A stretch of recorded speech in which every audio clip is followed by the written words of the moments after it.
CBAFI and the ICD joined forces for the second time this year to fuel a discussion on the topic of cryptocurrencies.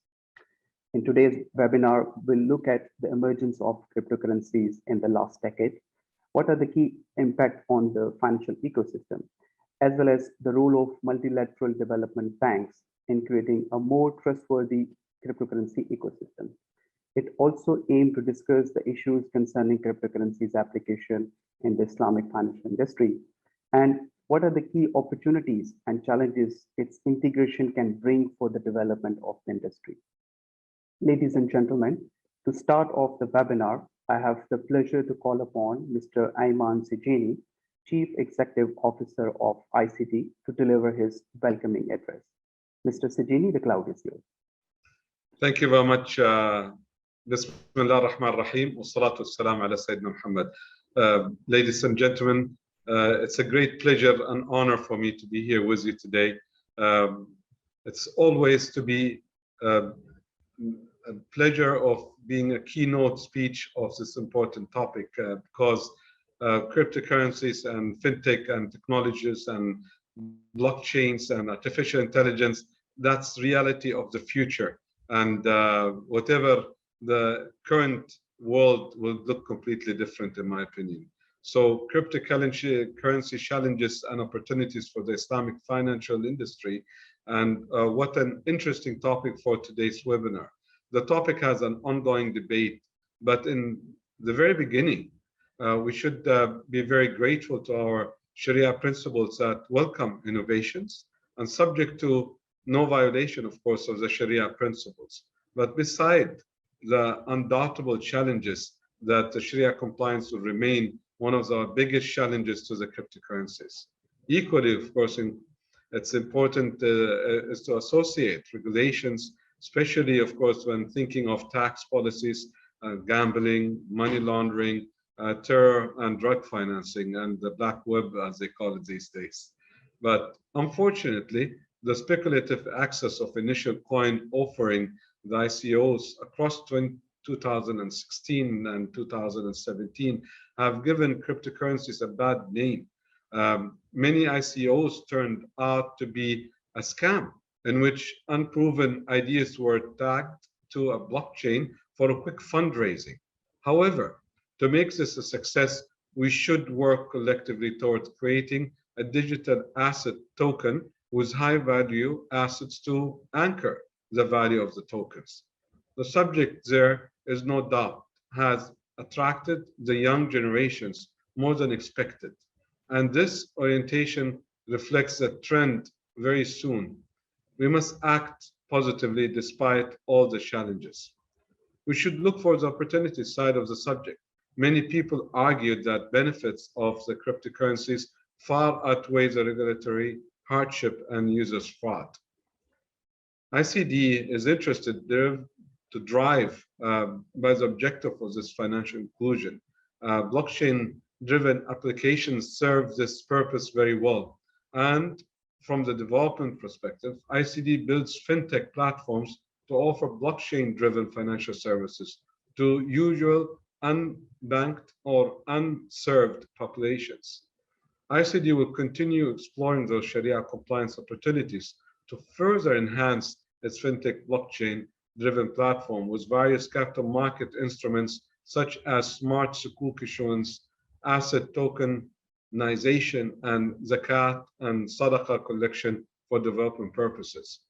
Just yesterday, I had a very interesting conversation with a sugar factory, whereby the way how they have to buy the sugar and how they can put it in the inventory or how they can actually utilize it in the factory has all kinds of applications, for example, for that type of a commodity. So, and they chose to have a cryptocurrency to serve them in that sense. So there's lots of very interesting ideas that can be brought up and put on the table. But with that, I will conclude with my great hope for this webinar to highlight the latest of these important milestones of the financial industry. So I'm very thankful and grateful to be here and looking forward to listening to more. Wassalamu alaikum wa rahmatullahi wa barakatuh. Thank you, Mr. Sijini. Ladies and gentlemen, please let us also welcome Dr. Abdullah Bilatik, Secretary General of CBAFI, to deliver his welcoming remarks. Dr. Bilatik, the cloud is yours. Thank you, Muhammad. Bismillah ar-Rahman ar-Rahim, wa salatu wa salam ala maulana Rasulillah wa ala alihi wa sahbihi ajma'een. Distinguished guests, Assalamu alaikum wa rahmatullahi ta'ala wa barakatuh. Good morning, good evening, good afternoon to all of you, wherever you are on your time zones. I would like to welcome you to this webinar, which is the second joint webinar we are organizing with our colleagues and friends from the Islamic Corporation of the Development of the Private Sector. I would like first to thank all the speakers and participants for making the time to join us for this webinar, and of course thank my friend and our colleagues at ICD, Mr. Ayman, and colleagues at ICD for partnering with us in this webinar. As mentioned by Mr. Ayman, the cryptocurrencies, artificial intelligence, and all the disruptions that are happening are not only matters of discussion for the future, they are actually in our reality. So currently, this is happening. And we have seen for the last maybe 18 months since the start of the pandemic, many projects that were on the pipeline for implementation by financial institutions or Islamic banks that were in the pipeline for the next 3 to 5 years, they have been brought forward. This is in a way very pleasing to note that Islamic banks, that they have shown during this period ability to adapt. They have shown their resilience and their ability to implement digitalization in many parts of their operations, in particular for serving the customers and reaching out to the consumers and to the economy in general, to fuel the economy. So they have shown a very great flexibility and resilience and capacity to adapt to this new normal. So cryptocurrencies, of course, they are not new, but we have seen for the last few years, there is a surge in many of them, an increase in values, and a lot of discussions happening around this. And perhaps the most like turning point for all these discussions is the start of the big tech to also be involved on this or have plans to be involved on this. And we just have seen, I mean, from the 2 years ago with Facebook having plans of issuing its cryptocurrency. And they are just recently, last few days ago, launched the crypto wallets for this, and many other initiatives that are happening by other big tech companies. So the disruption is here, and it is going to stay, and there is no return back to normal as we knew it like 5 or 10 years ago. So it is then our role and duty to bring those discussions and to see how we can adapt and perhaps to be ahead of the discussions to it. And they can say for the last perhaps year and so, a very significant milestone again has been achieved is for the central bank's digital currency. Central bank to start be involved in this process, and we can say for now probably more than 50% of the central banks globally, they are either trying or having trials for central bank digital currencies or doing the research, very advanced research for this. So this, for sure, these various disruptions or new types of really currencies, if we can call it, will have an impact and having an impact and will transform the way the intermediation, banking intermediation is going to be for the next few years and not far from now.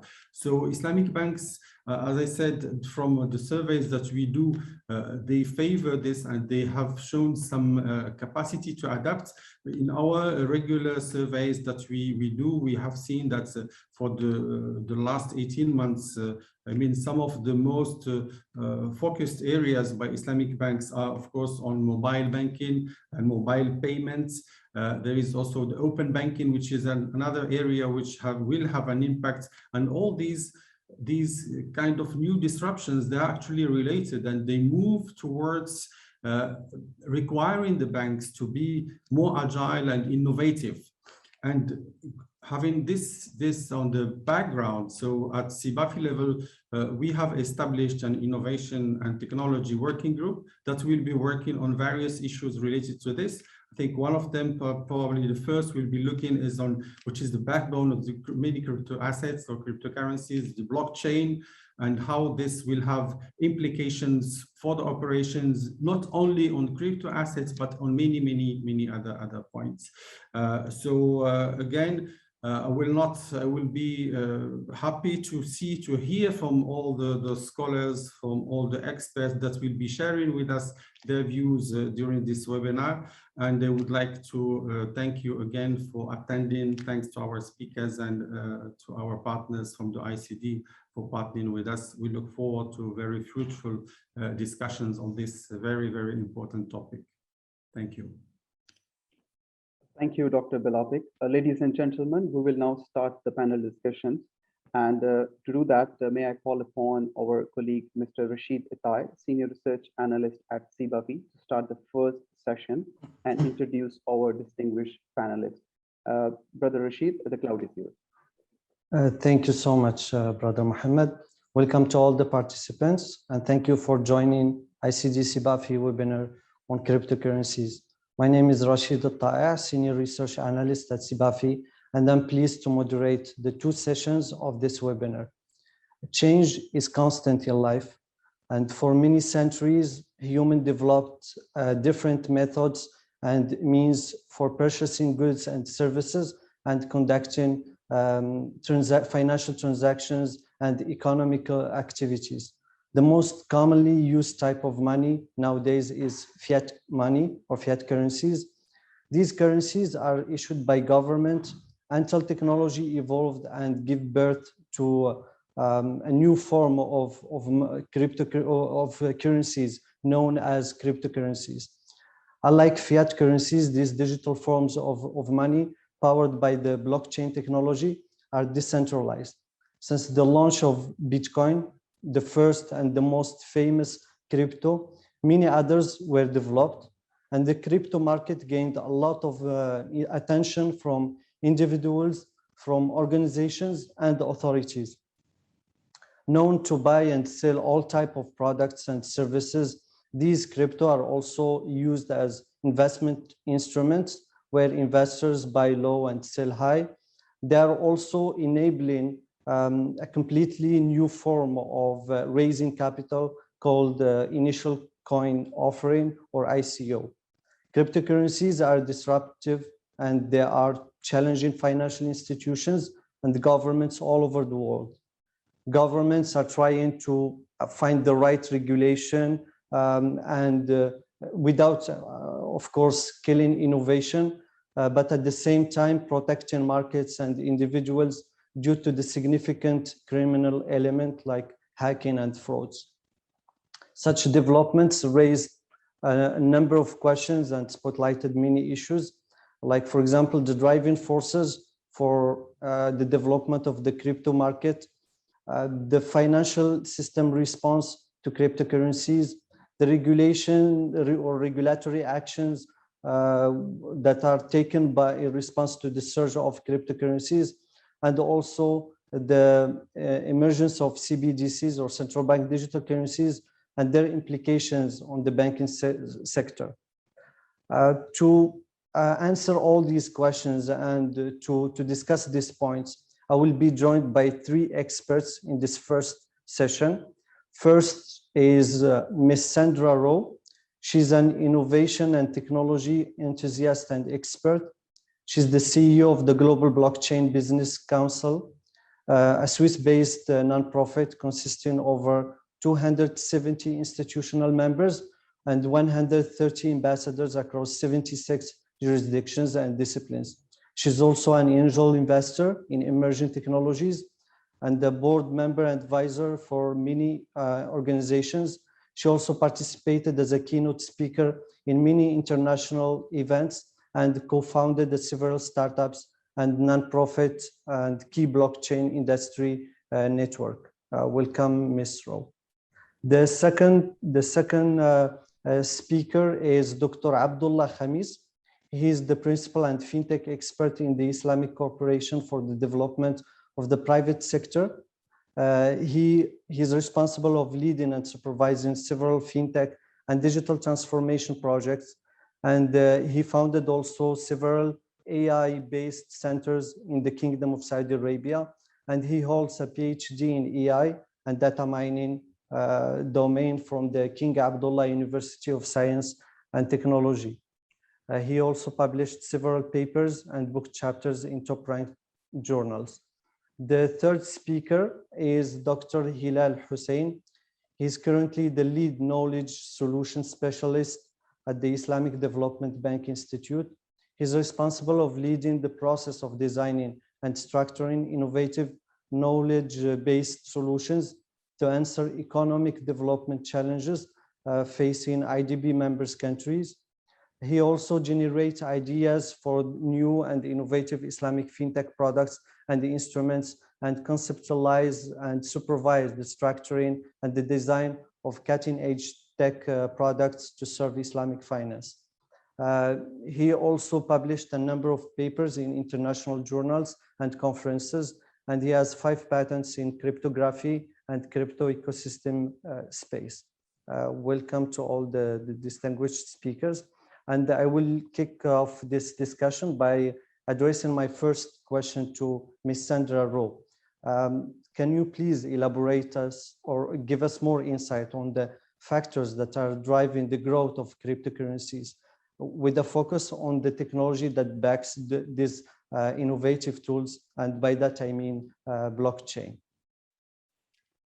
Thank you very much, and greetings everyone, wherever you are in the world. I would like to thank CBAFI and also ICD for the opportunity to speak today. I've been in the space for about 10 years, first as an early Bitcoin enthusiast, and then over time, having worked as the head of digitization at CME Group, we launched the Bitcoin index products and futures products.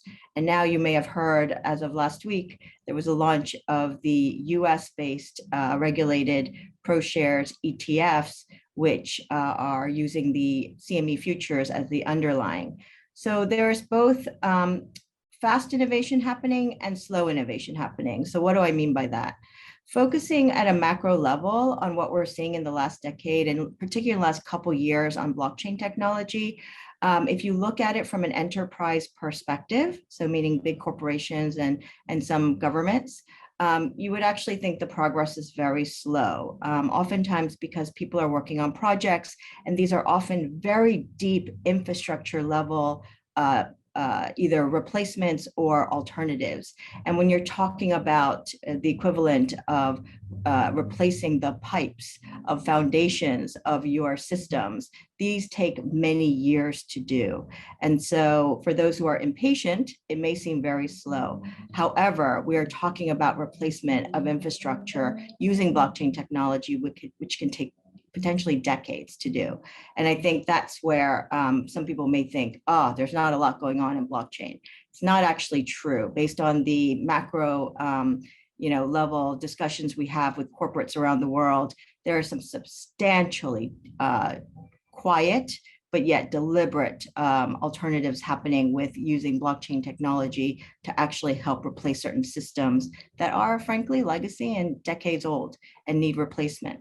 And then on the flip side, you have greenfield opportunities where we are seeing countries or institutions that did not have a lot of existing legacy infrastructure. And you are seeing actually the adoption with a clean slate or white paper to be able to just start from scratch and adopt that new technology and leapfrog. Very much akin to those who had landlines versus mobile, and to be able to leapfrog is actually an advantage. And because the barriers of entry to actually adopt blockchain technology is that much easier these days, and often it does not require the multi-billions of dollars to actually implement the infrastructure, it is actually accessible to more and more smaller companies, countries, and those who have that greenfield opportunity. I think the most challenging is if you are an existing legacy infrastructure or financial institution, and you have to find workarounds with your existing legacy infrastructure. And so I'll stop there for the moment. There's both fast and slow innovation going on if we focus on what is happening at the blockchain technology side of the world. Thank you, Ms. Sandra. Now that we know that there is an innovation happening and cryptocurrencies are something that we cannot deny, of course, the financial system will respond to the importance of this trend. So I will bring forward Mr. or Dr. Hilal to talk about the response of the financial system, including the regulatory response to cryptocurrencies, with example from region, including the GCC, where we see that there is things happening in terms of cryptocurrency. Dr. Hilal, the cloud is yours. بسم الله الرحمن الرحيم الصلاة والسلام على رسول الله. Assalamu alaikum wa rahmatullahi wa barakatuh. Thank you very much first for CBAFI and ICD for organizing this important event, and thank you for giving me the opportunity to give some insights in this important panel. The response to cryptocurrency have varied across a wide spectrum and over time, starting from the reaction that went from many leaders in finance, saying that cryptocurrencies like Bitcoin and the others and the like, the altcoins are a fraud, to the direction of finding a way to implement the underneath technology behind these cryptocurrencies, talking about blockchain itself. Many have argued that blockchain does to the finance what the internet did to the media industry. I think the convenience of digital payment is really winning out over cash, and this is already happening. And there are rich countries like Sweden, if you take for example, where cash is barely used anymore. Likewise, in China and India, the use of cash is plunging very fast. Among common concerns for both financial institutions and regulatory bodies is to ensure that the money is not used for illegal purposes, and so transactions will be auditable and traceable. United States, for example, and in US, cryptocurrencies are considered assets, and you will only have to pay tax on the profit you make from trading in this market. Some countries are planning to introduce their national central bank digital currency that will replace the standard fiat model. China has already introduced their digital Topia coin, which is backed by official funding. This and if you look, for example, there are some countries that are giving grace period where they allow some private currencies trading, but they want to liquidate this to support their central bank digital currency. Looking at the region here, GCC, if we take an example of Dubai, only in May, this May, if they started with the Dubai airport free zone, where they signed an agreement to support the regulation, offering, and trading of crypto assets within the free zone. So I may stop here at this point. Just hopefully I answered the question about how things are moving with concern to the reaction and response of the financial sector and regulatory bodies. Thank you, Dr. Hilal, for this insightful intervention, and also for the different responses that you have highlighted from different regions. I will focus on one of the initiatives that you mentioned, and by that I mean the central bank digital currencies. We noticed that central banks are now intensely focused on CBDC, and in a recent survey of central banks by the BIS, they found that 86% were actively researching CBDCs, and 60% were experimenting with the technology, and 40% were deploying pilot projects. And there is a number of countries and examples from a number of countries like China. So to focus more on this point, I will ask Dr. Abdullah Khamis to highlight the global developments and the use cases of central bank digital currencies, because some of the people may not know exactly the importance of these initiative, and also what are the use cases of central bank digital currencies, and what are their implications on the financial sector and also the banking sector. The second point will be covered. I will ask this question to Ms. Rowe to elaborate on the implications on the banking sector. But first, with the use cases of CBDC, can you please elaborate more? شكرا. بسم الله الرحمن الرحيم. الحمد لله رب العالمين والصلاة والسلام على أشرف الأنبياء والمرسلين سيدنا محمد وعلى آله وصحبه أجمعين. Thanks for giving me the chance to participate with this good people in the panel. Actually, just to give a quick background about the CBDCs. Actually, we know that blockchain comes to solve a problem with the trust over the internet.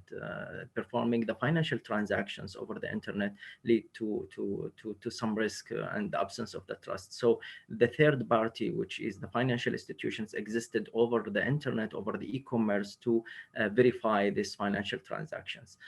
This led to some problem and some costs of the existence of a third party to verify the financial transactions over the internet. The cryptocurrencies and the blockchain came to solve this problem, to solve the trust, and to produce like the cryptocurrencies to perform this financial transactions over the internet. But this again brought a problem, which is some crimes, some money laundering happened over the cryptocurrencies. So central banks at this stage decided to came into the market and presented the CBDCs, the central bank digital currencies, in order to produce the features of the cryptocurrencies while eliminate, or let's say mitigating the risk of the side effects of the cryptocurrencies, like the anti-money laundering and the crimes and all the related issues on the cryptocurrencies. So the idea was for the CBDCs to come and produce it. And you mentioned some good numbers of central banks who produce this cryptocurrencies. These CBDCs can be divided into two categories: the wholesale CBDCs and the retail CBDCs. The wholesale CBDCs can be used between the banks to do the interbank payments, and the retail CBDCs can be given to consumers and the citizens. Here we may speak about some use cases that CBDCs can help. The first one is actually the programmable payment, or would say the direct transfer or the direct benefit transfer.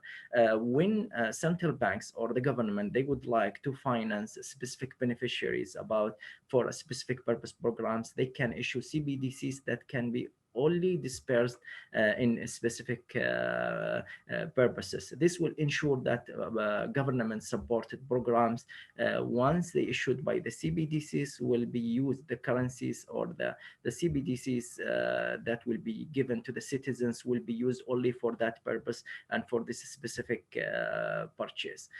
This, I think, one of the great benefits and use cases for the CBDCs. Another use case is actually the cross-border remittances, and here we can solve the international remittances. The central banks usually manage everything within the geographical region of the country, but once we go to cross-border remittances, it's still an issue. But applying a blockchain on a private blockchain between the central banks using the CBDCs will help to make and faster cross-border remittances payment. This is a good use case that the CBDCs can use. A third one is actually the retail payments. The retail payments is the type of CBDCs that will be given to the citizens directly.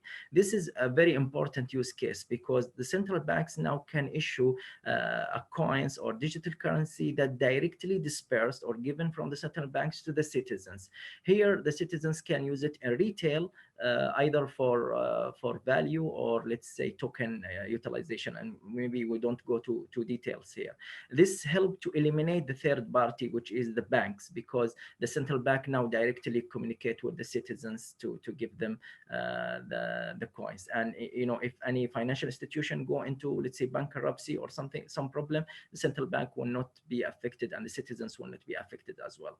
The fourth use case is actually the offline offline payments. The digital wallets that will be given to the citizens in areas where there is no coverage, the verification and the ensuring of the let's say the ID of the citizens can be still verified, and even the offline payment can be done in the retail payments. Last but not least, the use case is the micro and SME lending. This is one specific program that can be executed easily by the central banks with the help of the CBDCs, because now they can finance micro and small and medium organizations from the central bank, and even from the banks using the digital currencies. And this also will maintain that all this financing can go for specific programs as per the smart contracts associated with the coins and as agreed in the MSME financing agreement. Thank you. Thank you, Dr. Khamis. And I will focus on one of the use cases that you mentioned, the retail use case of CBDCs and the implication of such model on retail banks and the function of retail bank as we know it now. So, Ms. Sandra, can you elaborate more on the implications of CBDCs and also focusing on this business model of retail use of CBDCs? Sure. Thank you very much for that. And Dr. Hummus's use cases were absolutely spot on about solving for real world problems. And that is the one challenge I have for all countries looking at CBDCs, which is what is the practical problem that you are solving? And is it actually better for your wholesale banking system or your citizens? And I'm going to answer your question by giving an example. Some of you may be very familiar with Project Bacon in Cambodia, which is National Bank of Cambodia Central Bank has launched a wallet in connection with a technical group called Suramitsu, where they were encouraging young people to get a digital wallet. And then their CBDC was to actually encourage banking, because most of the young demographic, which is about 60% or so of the population, are not banked. And interestingly enough, the CBDC was launched a year and a half ago or so to actually encourage banking, but in digital form, because most people have mobile phones. And so if you think about it, it's almost in reverse. They're actually launching and encouraging CBDC usage in order to get more young people banked, which is actually it's a system of not one or the other, meaning retail banks no longer are useful. It's more, how do we actually coexist and actually create a system where all parties have value?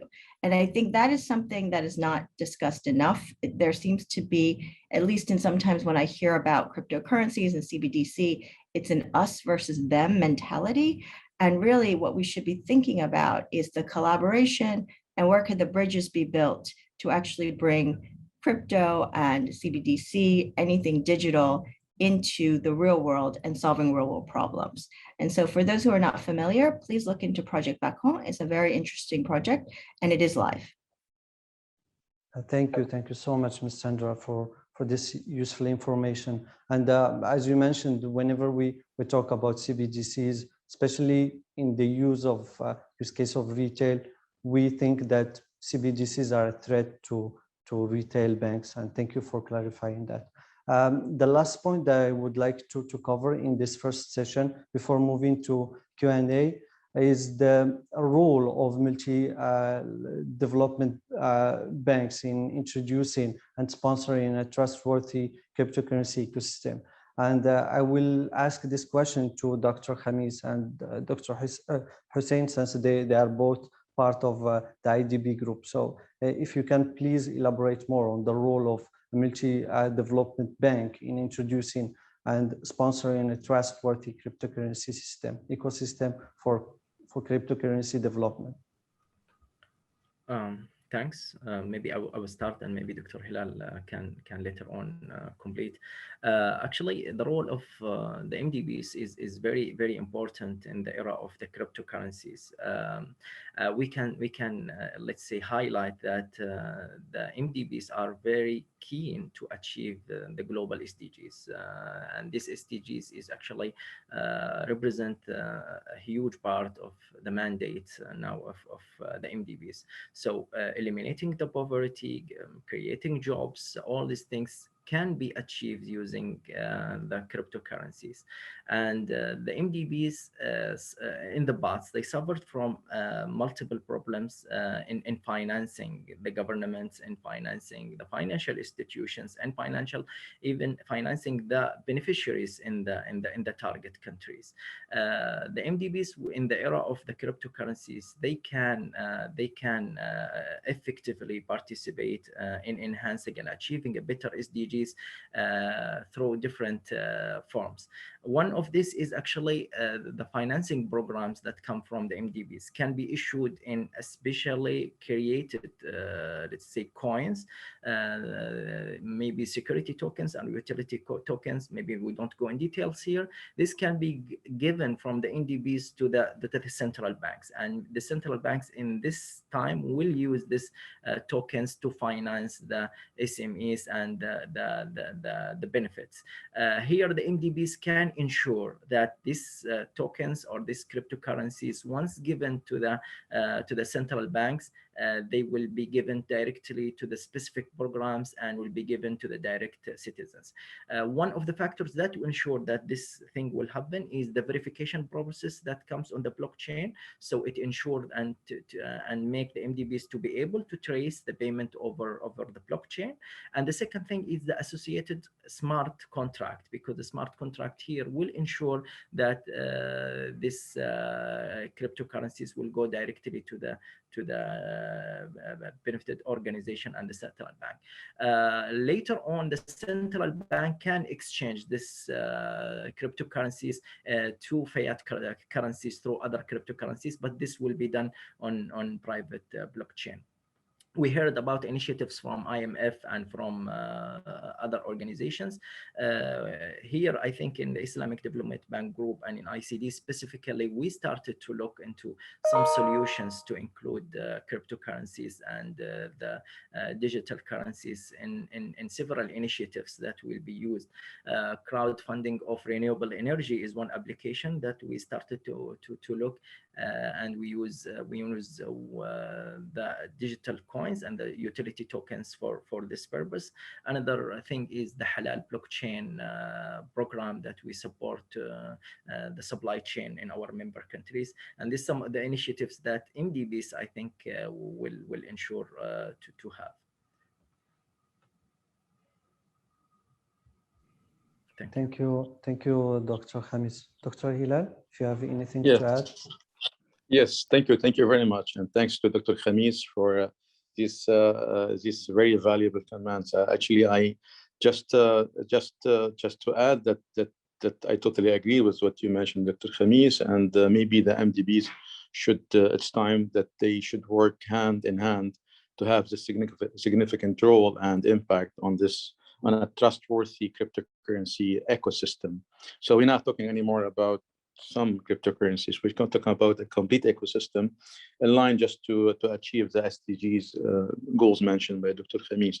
In the ISDB, and more specifically in the ISDB Institute, we focus on, as our mandate, on leading the development of innovative fintech knowledge-based solutions in general to support the sustainable economic advancements of member countries and Muslim communities worldwide, guided by the principle of Islamic economics and finance. We are aiming to create an ecosystem from the family of our already existing products in our table under what we call the ISDB Institute Smart Economy Program, which aims to transform critical components, economic parts of the ISDB member countries using blockchain and AI technology for financing operations to bring in value-based, inclusive, and sustainable growth in in line with the Islamic economic and finance principles. As part of this Smart Economy Program initiative, ISDB Institute has developed an innovative fintech ecosystem, which called a smart social currency, aiming to assist member countries in allocating public services through smart vouchers efficiently. This ecosystem capitalizes on integrated components such as, we've done like 3 patented solutions so far. These are quite innovative. One of them is smart voucher that help in the distribution of wealth for member countries. This is already a patented solution. We do have a smart credit manager system, also another patented solution, and proof of use. This is a component in the architecture of the blockchain technology, whereby it's replacement of the current proof of work of Bitcoin and the like proof of different, access for other altcoins. So this proof of use is one of the patent solution as well. In addition, that currently we're working on a stabilization system. This will help in the central bank digital currency being stable in the member countries, and there are others coming in the queue as well. So we're looking at the complete ecosystem, and this should goes again. I see this having a much more value if member countries jointly put their efforts to make this ecosystem impactful globally. Yeah, that's it from my side. Thank you very much. Thank you, Dr. Hilal. Thank you, Dr. Abdullah and Ms. Sandra for your intervention in this session and all the insights that you shared with us. And I'm sure that all the participants share with me the same view, that it was a very insightful session. I see that from the questions that we are receiving, and since we still have a few minutes left, I will pick few questions that I think we were not clearly answered during or covered during the discussion. So there is one question here regarding the CBDC, especially retail CBDC and the use of blockchain. Do we need to talk about blockchain whenever we talk about retail CBDCs, or there is other form of distributed ledger technology that can be used to back the retail central bank digital currency? Perhaps I will ask this question to Ms. Sandra. Sure. Just for clarity of definition for those who may not be as familiar, distributed ledger technologies do not all have to be a blockchain technology solution. Distributed ledger technologies have been around for a very long time. So the short answer is yes, you could have a DLT system that doesn't necessarily have a blockchain in it. But I think what most people need to think about when they're looking at the design of the underlying infrastructure is, what do I need to achieve from an output standpoint in terms of business requirements, and then obviously regulatory and compliance requirements.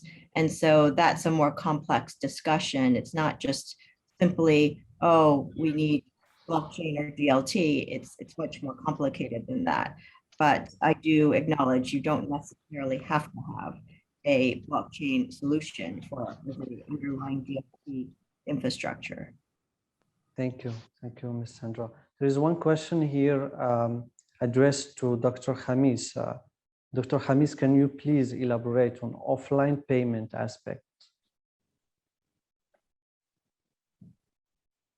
Yes, actually, the offline payment aspect is, like the CBDC solve the problem of like making financial inclusion for the direct citizens. But in some regions, in the off part of the country, maybe the internet will not be in like good, or maybe some areas where there is no coverage. So what if that central bank decided to make the CBDCs is maybe the most, let's say, acceptable method for retail payments. What will happen to citizens in such rural areas? Will they ask them to wait until we give them a strong internet connection? What if there is some stores or there is disruption or disconnection in the internet connection in a specific area, or those specific circumstances, or maybe some problems that come with the telecommunication or the internet provider?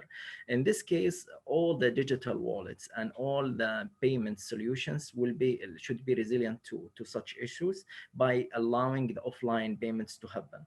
This enable the digital wallets that support the CBDCs to accept the payments, the transfers between the wallets and the merchants and the citizens to be done even in the offline mode, and then to be later on settled and synchronized in the distributed ledger once there is let's say a resuming of the connection.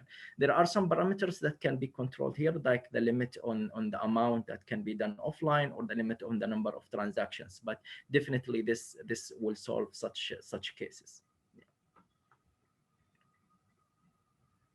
Thank you, Dr. Khamis. There is another question here regarding the financial inclusion and how can central bank digital currency contribute to financial inclusion or solve this kind of social and financial problems. So if anyone from the speakers would like to answer this question.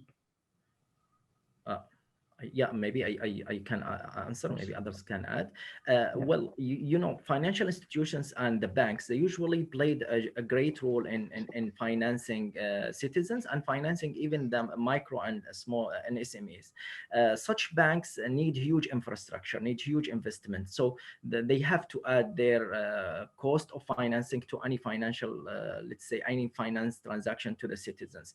This led to actually huge, not say elevation in the cost of financing to the citizens and to the micro and SMEs, and consequently some micro and maybe individuals could not afford the fees that required by financial institutions. So in the past we found that some citizens and maybe some SMEs, they could not afford the cost of financing from the financial institutions, so they could not afford such loans.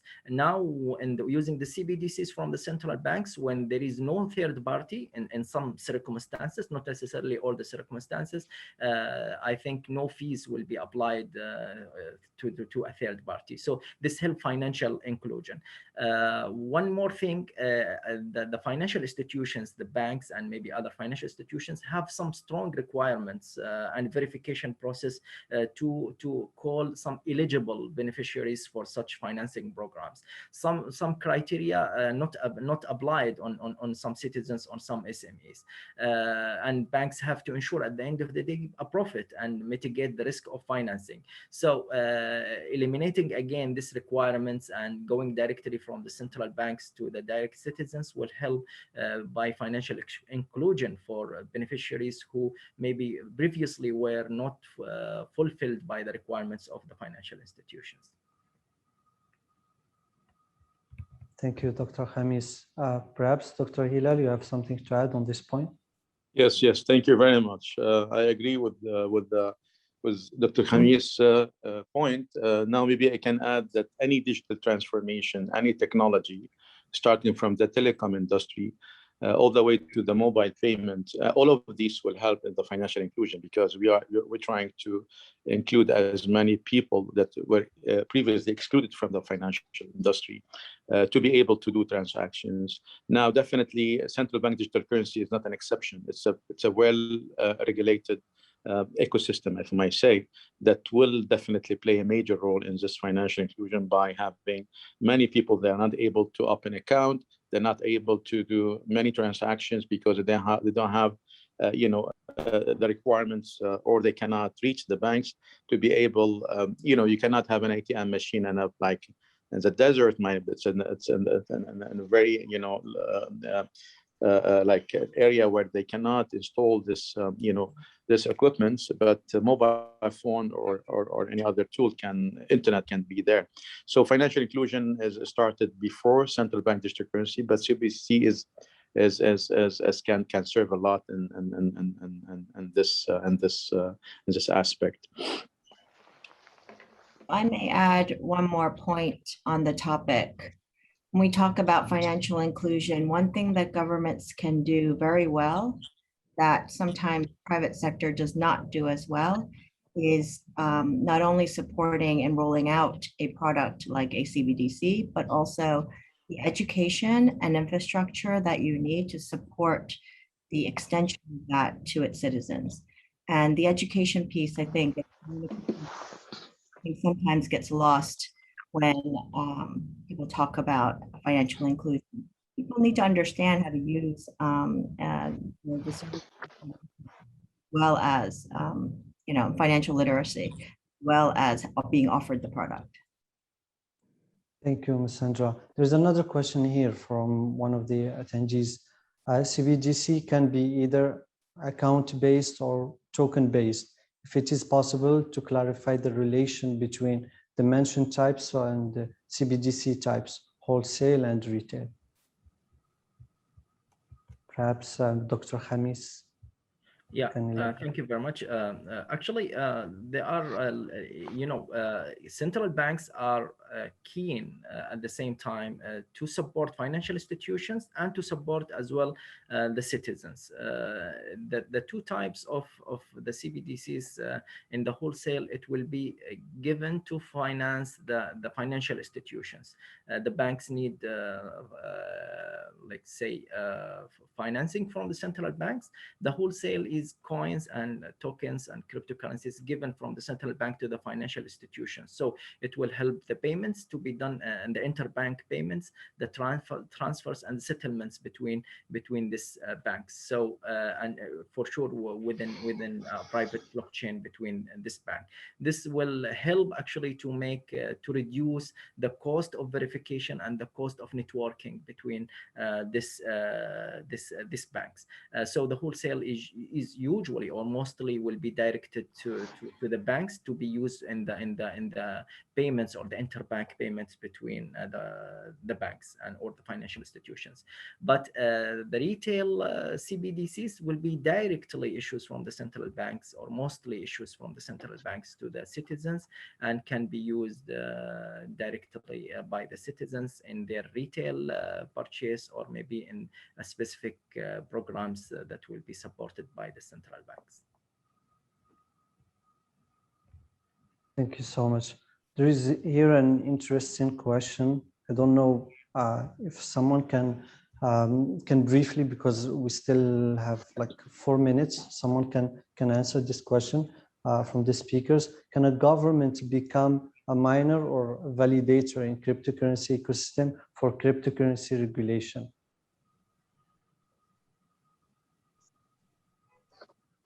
I'll take a stab at that. We have a live example in the works today. Whatever your opinion might be, but El Salvador has made Bitcoin legal tender and has indicated that one of their thermal renewable facilities will be using volcano energy to mine Bitcoin. So I think that answers the question of whether a government can do it. The question is whether it's actually prudent for governments to be doing that or not.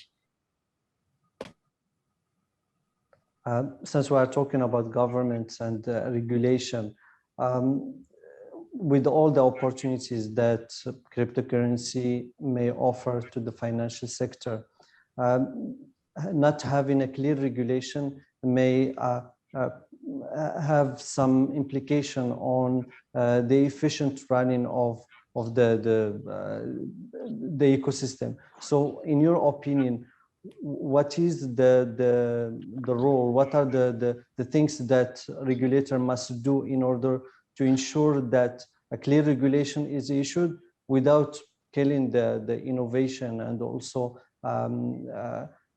harming this ecosystem that exists now? Sorry, if I may, Yes. I think it's still we are in the phase of education.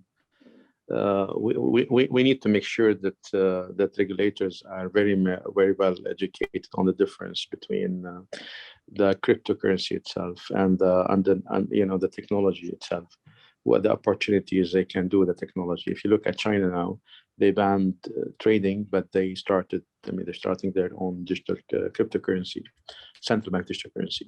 So things are changing, and maybe some countries are looking, regulators are looking for some examples, proven examples, so that they can follow. But things are changing, and I think there's no other way but moving in this direction, in this digital transformation, whereby every country will have their own digital currency, crypto-based digital currency. So regulators now, I think they're trying to educate from each other. So there's a reverse linkage of, of learning from the experience of others. So at this stage, I think once we have some good, successful, model, maybe other countries will follow, and the thing will be rolled out easily and in a fastest, way. Not currently. It's like everybody is cautious because they want to see what would be the direct, impact and outcome of such a revolution.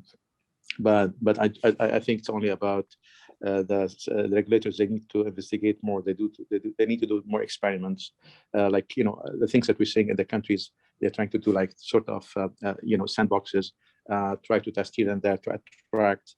If you look at Singapore, for example, they're trying to attract as many innovative solutions as possible, facilitating the patent process, and so they're trying to be like a hub for such a lot of innovative ideas. So this will ease the testing and the experiments, and they can be like have a much better view and assurance of the result, so they can move forward. So it's more about the experimental. Some educations, and I think, but things will move forward. There's no way around. I mean, there's no alternative way of keeping the current system. Maybe to add to Dr.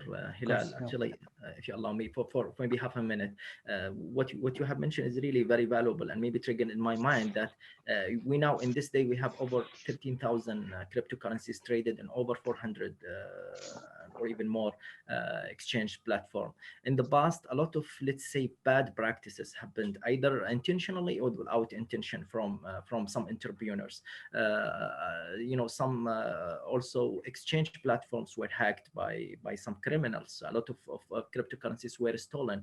Some cryptocurrencies actually were fake and were intentionally created to steal some money from people. So regulators at that time, they were keen to protect the citizens from such bad behaviors.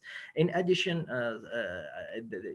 entrepreneurs usually go to the easiest part for them. So a lot of the tokens that have been issued in the past over the blockchain were utility tokens, where the entrepreneurs used to issue utility tokens and they can directly gain money from citizens. So regulators, they start to redefine what's the difference between the security token and utility token, and they start to make more requirements and ask a lot of cryptocurrencies to become security tokens more than utility tokens. So this makes more requirements, especially for this that requires ownership in the organization that issue such. So regulators sometimes they interfere to ensure and to minimize the criminals or the bad practices that is happening while we are evolving in this era. Yeah. Thank you so much, Dr. Abdullah. Ms. Sandra, do you want to add anything? I think just education, I absolutely agree, is key. Regulators, we do know, are speaking to each other around the world. They need to share best practices, and we need to encourage that convening. And then further, regulators need to also up their game, meaning they need to innovate, they need to adopt blockchain technology in their internal systems, and that will also help them to be better regulators. So I think there's actually a lot of room, and RegTech is also an area where there's a lot of innovation going on. Thank you so much. Thank you, Dr. Hamis. Thank you, Ms. Sandra. Thanks also to Dr. Hilal for all the shared insight and the expertise.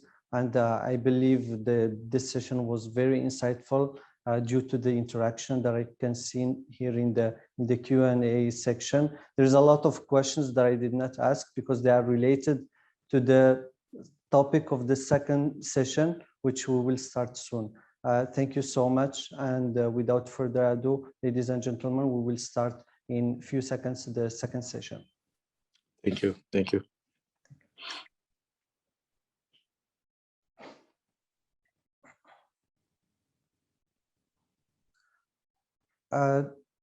Ladies and gentlemen, now and without further ado, we'll start the second session of this webinar.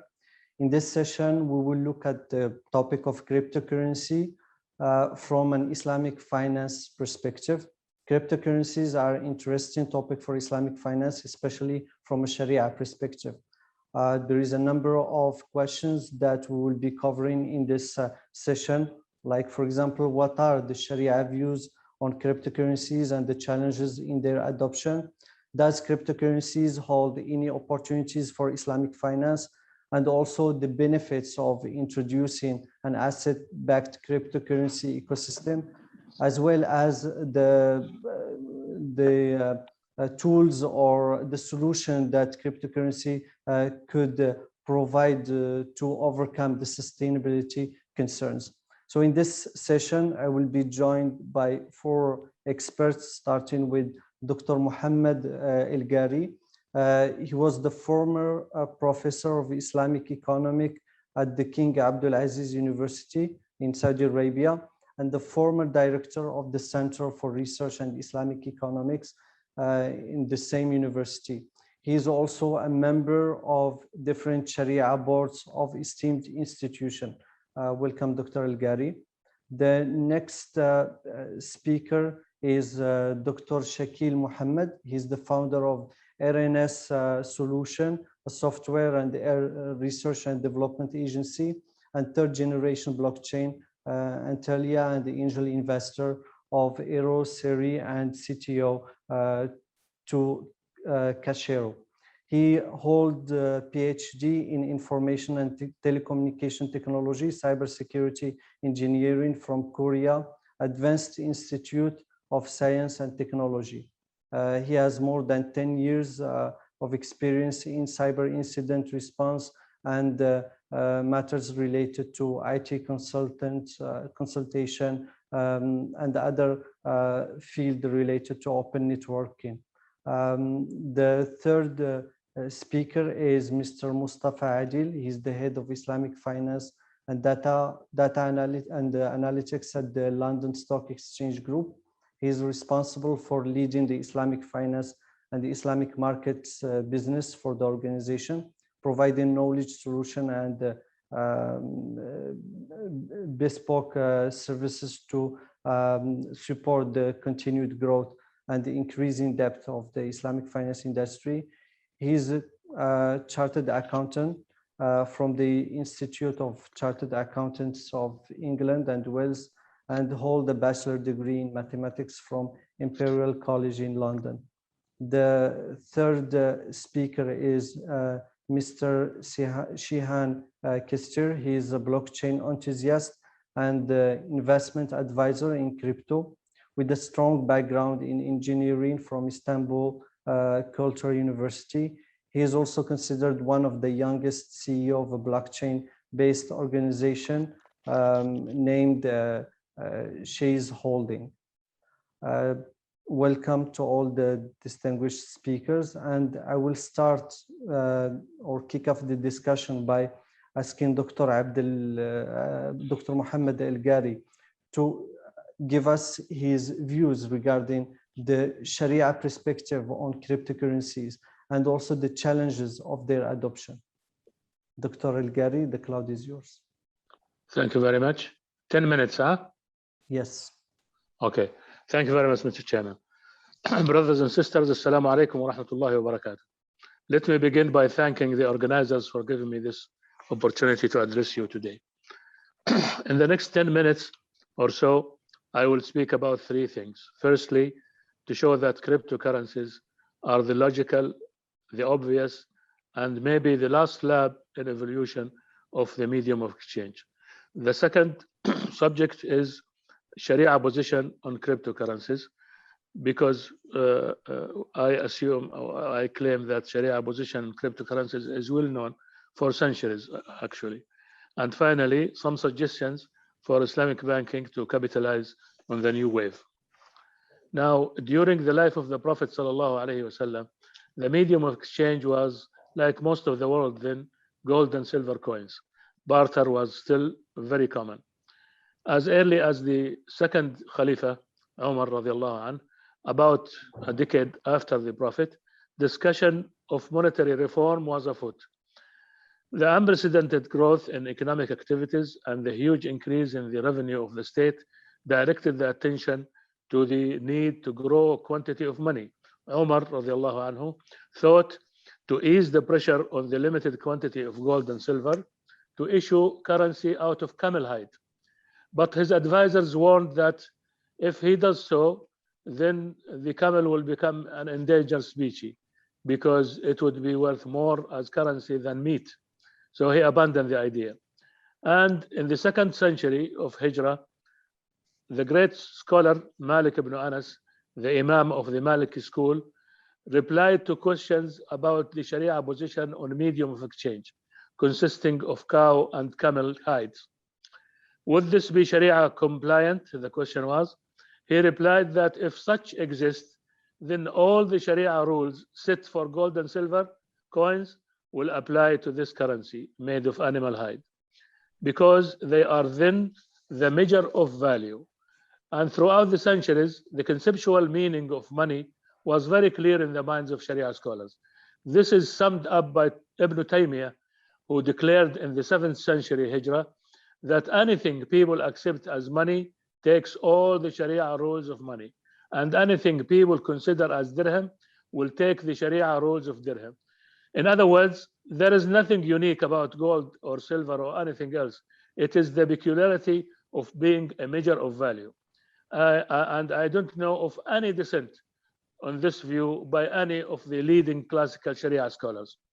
The position of Sharia scholars does concur with the human experience. Whatever gains acceptance as money, it will play the role of money. Cryptocurrency is no exception.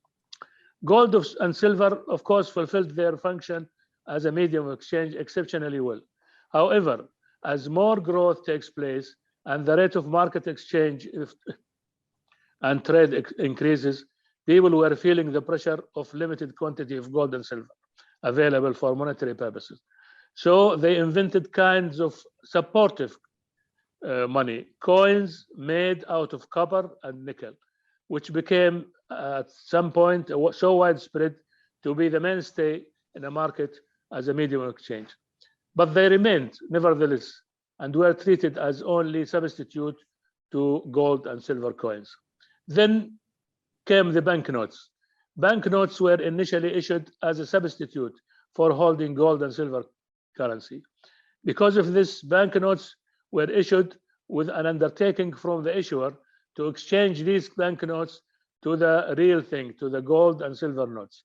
Every banknote is supposedly covered by 1 silver pound or gold dollar ready for exchange and kept in the vaults of the issuer. Central banks, nevertheless, could not resist the temptation to issue more paper money than supported by the quantity of gold or silver in their vaults. Because it is impossible for all and everybody in the community holding a banknote to come at the same time asking for equivalent gold or silver coins, the fact that there is more paper than supported by bullion will never be discovered. Hence, such adventure turned out to be less risky and more profitable. But the real surprise came when central banks stopped exchanging banknotes for gold or silver.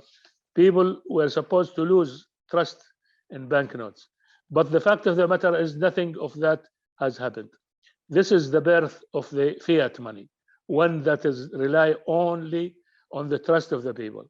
That was very significant development, which resulted in efficiency and stability and more economic growth, because central banks have an ability now to manage liquidity, but they're no longer enslaved by how much gold or silver they are holding in their vaults. In the last 50 years, commercial banks then became major depository of all financial wealth of people, and also major players in the management of liquidity in the economy.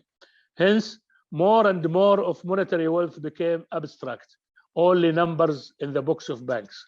Therefore, it is efficiency and stability. When they moved from wheat and cow hide to gold and silver, it is because the cowhide medium exchange has a high value in use. Hence, the quantity of money tied to non-monetary factors. Inflation and recession is related to weather and the environment more than a management of the monetary policy. Now, the purpose of this lengthy introduction is to show two things. Firstly, there is a logical path to the evolution and development of the medium of exchange, which makes predicting where the monetary system is going not very difficult task. Hence, we should not be surprised to find ourselves here today, and moving to crypto is only logical. Moving to crypto is only logical step forward. And the second point is whether people collectively accept as money, whatever people accept as money will be money, regardless of any other consideration. This is true in reality and coincides with what Sharia scholars define as money. Whether we are speaking about CBDC, which is a digital currency pegged to a traditional fiat money like US dollar, or we are talking about a true crypto like Bitcoin and the like. These are the future. There is no question about it. Whether we like it or not, we are moving to that area. But where are we now? Since the emergence of cryptocurrency, tens of conferences, workshops, seminars, public and private, were organized to reach a conclusion on whether Bitcoin and the like are halal or haram. But they are all in vain, only agitating the appetite for more arguments and further discussion, despite the fact that we know the Sharia position on medium of exchange for centuries. Therefore, the first order of business in my mind today is to just stop wasting time and join the rest of the world in embracing the new development and concentrating on how and when and what prerequisites we need to complete to be ready for the move. In my mind, we must immediately busy ourselves with the following. Firstly, moving to cryptocurrency must not be seen as just replacing one system for another. Rather, it should be dealt with as an opportunity to achieve the ambition of more socially favorable system. Unfortunately, Muslim countries are in the bottom of the list when it comes to inclusion. In some of our countries, no more than 40% of adults have a bank account. This is a problem, not only on the individual level, but also on social level, because it weakens the process of financial intermediation. Because money is representative of real assets, a weak financial intermediation means that the productive assets in the society are not fully utilized. Moving to crypto is a true opportunity to socialize banking to the fullest. This means that a higher rate of growth to the economy and a more equitable distribution of the fruits of this growth. The second point is, if we are to take advantage of the new development and avail ourselves of its benefits, we need to set up a compatible legal infrastructure. We all know that the core of business of Islamic banking from legalistic point of view is the contracts of sale and partnership. These contracts have terms and conditions derived from Sharia, including the crucial form of offer and acceptance and fulfilling Sharia requirements of full knowledge of the subject of the contract by both parties and other requirements relating to form of contracts. This is where Sharia scholars need to spend their time and energy in reinterpreting the jurisprudence of contracts in Sharia to fit the world where everything is done virtually. And the third point is the core system in most of our countries is yet to come to grips with the products and procedures of Islamic banking. Very few Sharia judges can really say they understand Islamic banking. The dispute resolution under a monetary system that is ruled by cryptocurrencies need a new breed of judges and new legal procedures. The court system and the Sharia educational institutions must keep pace with this development, but it has to be done and done now, not later. And number 4, it is furthermore important that such development and accompanied by right policies to manage the process and the transition to a fully crypto system, especially vis-a-vis cybersecurity and the relevant security matters.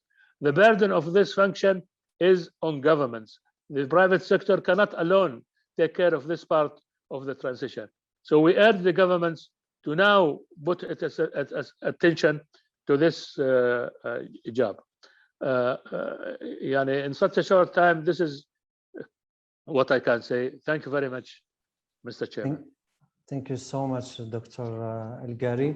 And I will move now to Mr. Mustafa, and let's build on this positive view of Dr. Al-Ghari regarding the cryptocurrency from an Islamic perspective, and elaborate us more on the benefits or the opportunities that cryptocurrency can bring to Islamic finance. Is there any opportunities that Islamic banks or Islamic financial institutions can see in such trend or technology? Thank you, Rashid. Bismillah ar-Rahman ar-Rahim. Alhamdulillah Rabbil Alameen. Wassalatu wassalamu ala Sayyidina wa Nabiyyina Muhammad wa ala alihi wa sahbihi ajma'in.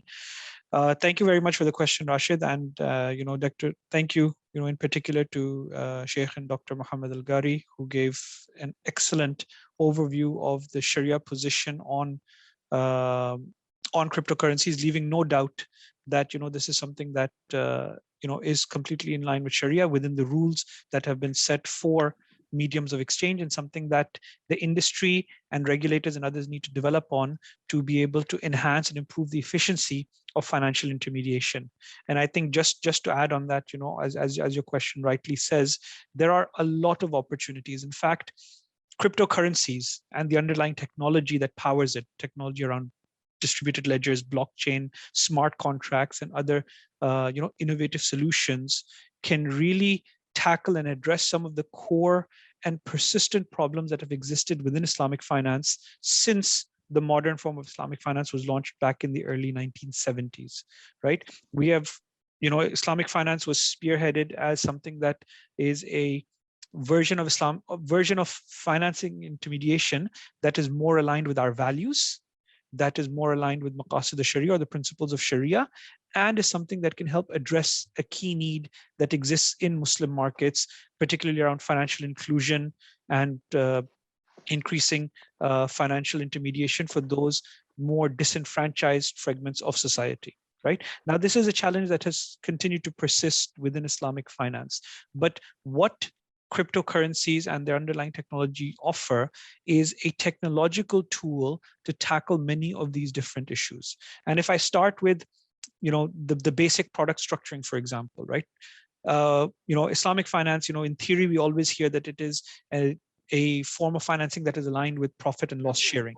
But for those of us who are in the industry, we understand that there are a lot of challenges that exist when it comes to profit and loss sharing, right? There are challenges around transparency of funds. There are challenges around governance. There are challenges around performance from an economic output perspective. All of these issues and challenges can be addressed through blockchain. In fact, you can map out supply lines from the source raw materials all the way till the sale and beyond. So a lot of these issues, supply, trade finance challenges that exist, facilitating cross-border economic activity can be addressed through this issue. So one of the key things that technology offers is this capability to do product development that is more aligned with maqasid al-Sharia, particularly around elements of profit and loss sharing. The second thing which the Sheikh articulated was around improving the efficiency of financial intermediation and improving financial inclusion. Right. And this has always been a key challenge in many markets where, where you live, what your economic status is, what your educational status is, determines how much access to the financial system you have. And what that essentially means is it's bad for the individuals that are excluded, but it's also bad for the broader economy, because the sources of capital are not able to reach the most optimal utilization of capital. And in that situation, you have a system that is inefficient. And one of the things that, this technology does, it really allows you to reframe how, people can participate in financial services, how they can be incorporated in financial services, and the impact that has on those communities. So definitely financial inclusion and efficiency in financial intermediation is another key benefit and opportunity that we see in this space.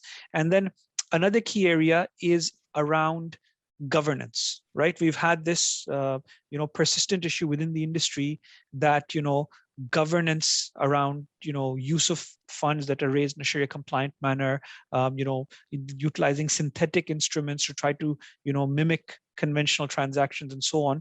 This is an issue that has persisted. And again, it's an issue that is derived because we have followed a very conventional form of operating our financial system and trying to fit it within a Sharia purview. So when you have tools and solutions like blockchain that can provide you governance across transactions that, don't stop the governance process when the actual sale takes place, but can carry through to see how those, cryptocurrencies, tokens, money, or whatever it is, has been utilized, where it has been utilized, what has been the outcome of that. Not only can you measure where the proceeds of those funds go, but you can also measure the impact, social impact, environmental impact of that activity. So that becomes another key opportunity that I think exists within the Islamic finance space that originates from this. And then lastly, another key challenge that we've tackled with industry for a long time, which is challenges around standardization, right? The emergence of smart contracts that can be built on decentralized ledgers that are accessible to all parties to a particular transaction or to all stakeholders to a particular transaction become very interesting to help push the standardization model, where you can get consensus across jurisdictions around how contracts should be structured and how they roll out.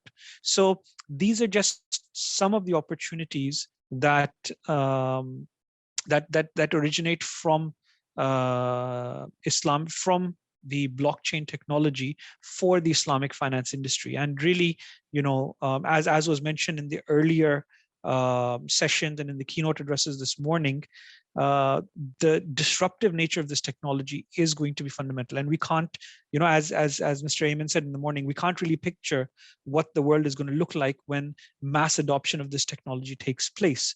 But what we find in it are the tools that are required to tackle many of the limitations that had existed within the industry. And if we are able to utilize it correctly, we can significantly push the industry in a positive footing to meet many of the original objectives that they set out to address. Thank you. Thank you, Mr. Mustafa, and especially for this structured listing of the opportunities. As you mentioned, financial inclusion is one of the opportunities that cryptocurrency bring to financial or to Islamic finance. And this is one of the points that we will cover later in this session. But before that, let's continue with the positive aspect of cryptocurrency. And let me ask Dr. Shakil Muhammad to highlight the benefits of introducing an asset-backed cryptocurrency ecosystem. Dr. Muhammad, the loud is yours. Yeah, thank you so much, Rashid and other participants and ICD for giving us this opportunity to share our views about the cryptocurrency. I remember a few years back when we talk about cryptocurrency on the government sector or some other prestigious events like that, the people look at us with very strange views, and their sight was totally different. I'm very happy to see very positive outlook and the positive remarks, especially Dr. Muhammad Al-Ghari gave very wonderful keynote about the Sharia law and the Sharia compliant cryptocurrencies. So the cryptocurrency, when I see cryptocurrency, even the asset back or without the asset backing, I see it more Islamic currency instead of just a cryptocurrency. I call it, there was one question I saw in the chat, what is the difference between digital currency or the cryptocurrency? So this is a very big debate in crypto space. So this is a digital currency that we are using different kind of signatures and techniques to, and that's why we are calling it crypto, and it's become a nomenclature to call it cryptocurrencies. However, why it is like more Islamic, more near to the Islamic financial instruments, because it is giving you the transparency. So let's talk first about the asset-based cryptocurrency. If we generally divide cryptocurrencies in two parts, we can say there are asset-based, but backed cryptocurrency and non-asset-backed cryptocurrency. When we talk about asset-backed, we can say fiat, we can say goods, and then we can say the intangible assets backed cryptocurrencies. And then there are some speculative or the meme coins such as like SHIB and those like Doge, and these are just experiments. Even though they are not very useful right now, they are creating some sort of bubble and repelling adoption to the larger community. However, these experiments also giving some useful data, how the adoption will roll out.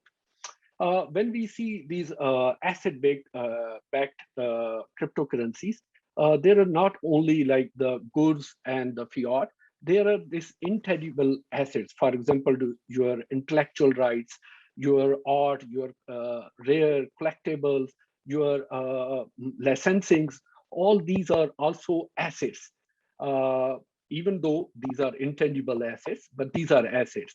So what are the benefits of these asset-backed cryptocurrencies right now? I can see these will be the first that will make sense to the legacy financial system, and the regulator will easily understand, okay, these are pegged to the fiat, whether to Saudi Riyal or Korean won or Pak rupees.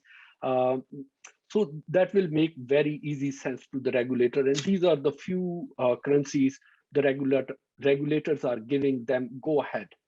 However, we have to also think about the intangible assets. For example, intellectual right, as I earlier said. So if we categorize the benefits of these assets, it is giving us more transparency because of this immutability and seeing throughout the transaction. This transparency is one of the missing part in the legacy financial system. And if we see the technical benefit, for example, multi-party payment settlement or the payment settlements only, or the low transaction fees, these are some benefits that will help more Sharia compliant or the Sharia related or Islamic currencies. So I believe, as earlier I heard from Ms. Sandra Rowe and the other speakers, they talk about the CBDC. These recent coins, I call them not only the cryptocurrency, I call them the experiments. We are learning by doing the experiment. One is regulation. You are working within the regulatory space, and one is like in gray area. And this gray area, that is the innovative area where you can do more innovations. And then you, as we see how internet evolves, we are building infrastructure. On top of it, we are building applications. And this infrastructure, there was no regulatory space where we were playing. There was no level field for the regulatory. For example, I belong to Pakistan, I born there. And still we just got recently, like in 2019, we got privacy law for the internet. It took us 20 years to make some law related to internet. What we think about this disruptive technology, blockchain or the other innovative technology, definitely the regulator will take time.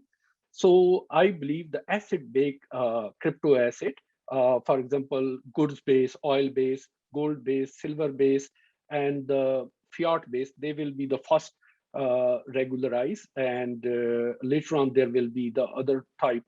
Those are intangible assets. They will be also coming into the market. Yeah, thank you so much.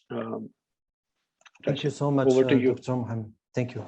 Let us go back now to one of the benefits that Mr. Mustafa highlighted, and by that I mean financial inclusion. And my question will be addressed to Mr. Ali Shihan. Can you please talk about the use of cryptocurrency or how cryptocurrency can be used to address the problems of financial inclusion and for development purposes? Assalamu alaikum. Firstly, I'm happy to be speaking here, and thank you for the beautiful speech from everyone, for the other speakers. So first, what can I say is the Sharia compliant cryptocurrencies the amount of cryptocurrencies are getting more and more in time, and when we are developing these technologies is to just bring the better future to Islamic finance, because as you know, with the centralized system, it was never fair to the Islamic countries. Like even when you use with SWIFT sendings transactions or other company sent transactions, the Islamic countries were always suffering from this transaction fee, or when they do the transaction holding there were. And with the cryptocurrencies and the blockchain technology, we have a solution for Islamic countries. It's the best part of it, to be honest. We are able to bring the freedom, financial freedom, to everyone in Islamic finance. So this is bringing us a big hope in the blockchain technology, in the cryptocurrency, in the Islamic finance. So, but while we are producing these cryptocurrencies, Islamic compliance cryptocurrencies, we should be careful about the cost efficiency. This is important because we are supporting Islamic finance, and the cost efficiency should be one of the most important, and the transaction speed too, because we are already suffering with this financial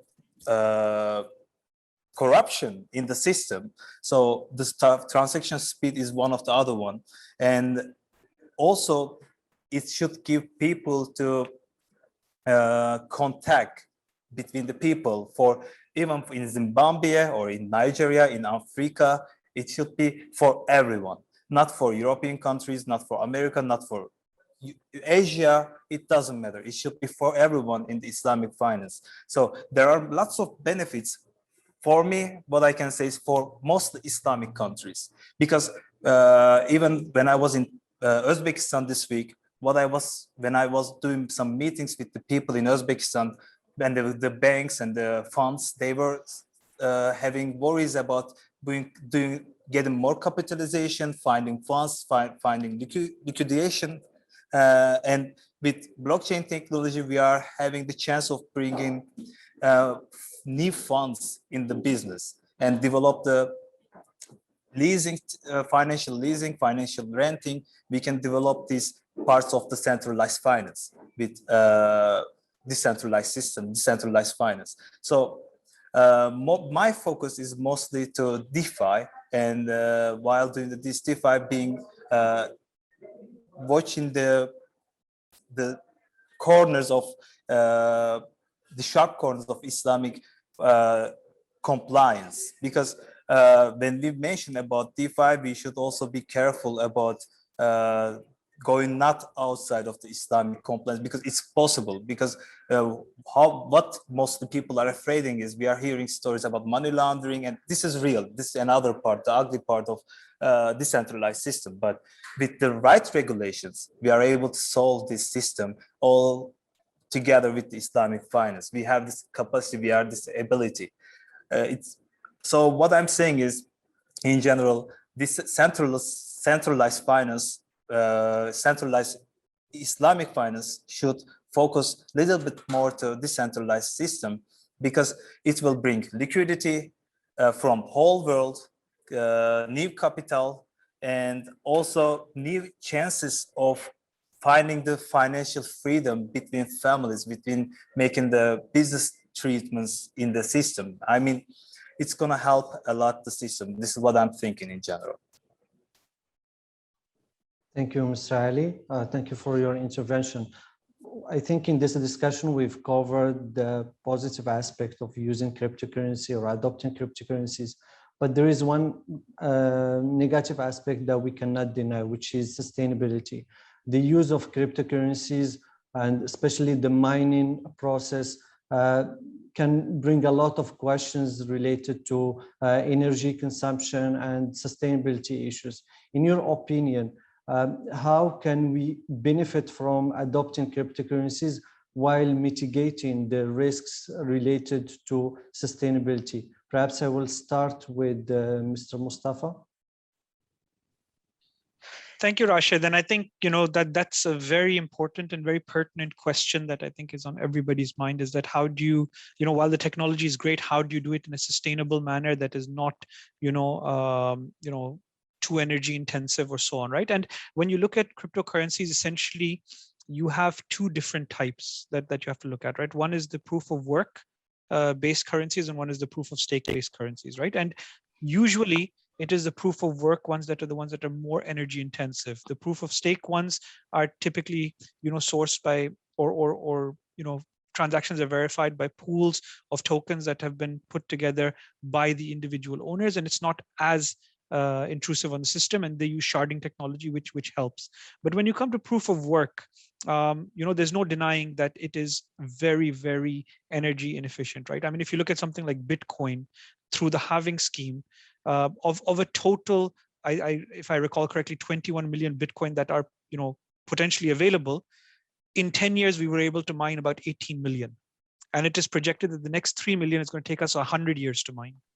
Right, that is the level of disproportion that is there, and the energy and the power that is required to drive that is significant. We've seen, markets like China recently push out their crypto miners, and a key driving factor of that decision was energy concerns. And we know that there were areas in northern China in particular that were suffering from energy shortages. We know that in Russia and Kazakhstan, where energy supplies are subsidized, the governments are considering a tax on crypto miners to offset the additional cost that is incurred through there, right? What is very interesting is to see what is happening in El Salvador. And that was mentioned in the previous panel as well by one of the speakers, where they're using their geothermal energy production through a volcano to do the Bitcoin mining, right? And that is something where, utilizing renewable energy in an innovative manner to do the mining can help address some of the sustainability gap. But I think more broadly, what you're going to see is cryptocurrencies moving away from the proof of work model to a proof of stake model, because that is going to be more energy efficient and sustainable in the long run. Thank you.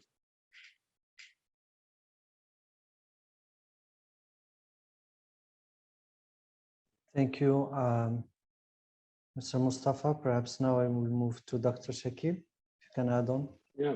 Yeah, thank you so much. So the blockchain have sustainability, scalability, and interoperability challenge. For the scalability or the throughput challenges, somehow these are the technical challenges, and the interoperability is somehow also the technical challenge. And however, the sustainability is kind of that is also technical as well non-tech challenge. So for the Bitcoin, I can say, let's forget about the Bitcoin proof of work. We are moving, the entire cryptocurrency ecosystem is moving to proof of everything instead of proof of stake. For example, recently we were, I was advising some blockchain project. They were working on proof of elapsed time. There are different proof of authority. So I call it proof of everything, proof of even stake or whatever. So the sustainability not only is for the energy point of view, there is a governance challenge for the sustainability as well. So, and there is also decentralization challenge. For example, if we see Ethereum blockchain is moving toward the sustainability to the proof of work in ETH2. So how they are not becoming very centralized blockchain. So they put some cap, like only you can run your validator with the 32 ETH. So there shouldn't be a big validator service provider. Those run the validators, and they the Ethereum can become kind of a centralized. Still, there is a chance in the proof of stake networks, the richest become rich and the poor become poorer.